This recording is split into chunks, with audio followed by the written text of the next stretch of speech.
So guys, mga kabarangay, so galing na tayo kay Lola. Ngayon naman, dumaan ako dito sa mga business namin. So kanina, nakita nyo naman yung gym, nag-gym si Pao. So ngayon naman, papasilip ko sa inyo yung one-stop shop namin dito sa Digos City, Davao del Sur. Yung Scotty, Thompson Sports Hair Shop, tsaka Necessity ng ate ko, yung foot spa, nail spa salon niya. So samahan nyo ako sa loob, makikita nyo lahat yung anong meron kami dito sa one-stop shop namin. Ayan yung milk tea namin, mga barangay. May inom na ako ng milk tea, Scotty. Ayan. So dito ngayon yung barbershop, medyo maraming tao ngayon kasi hapon na, usually talaga hapon, sobrang daming tao. Kasi yung time mga social distancing tayo, sumusunod tayo sa protocols ng government. Ang front desk namin dito sa shop, ang pinsan ko nagbabantay dito si Jan Jan. Ayan yung mga barbershop.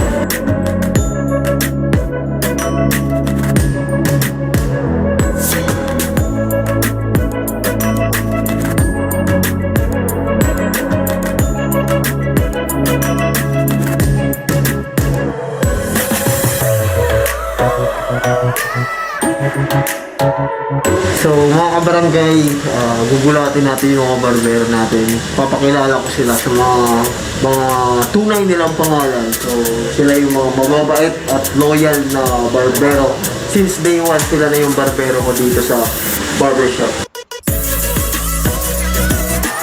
Okay, si Budoy.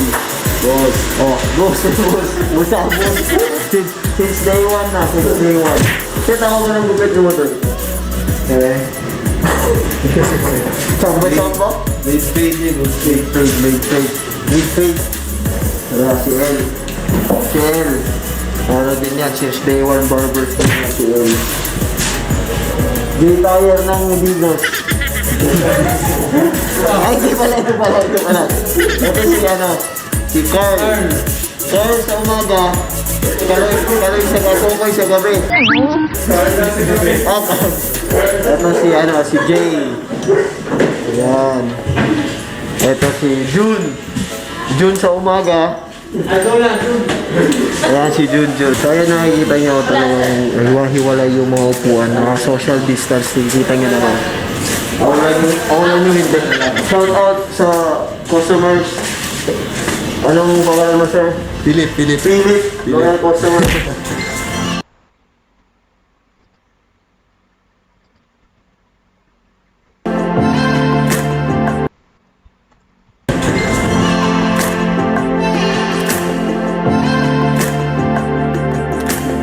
Barbershop, so may pinto kami dito papunta sa salon.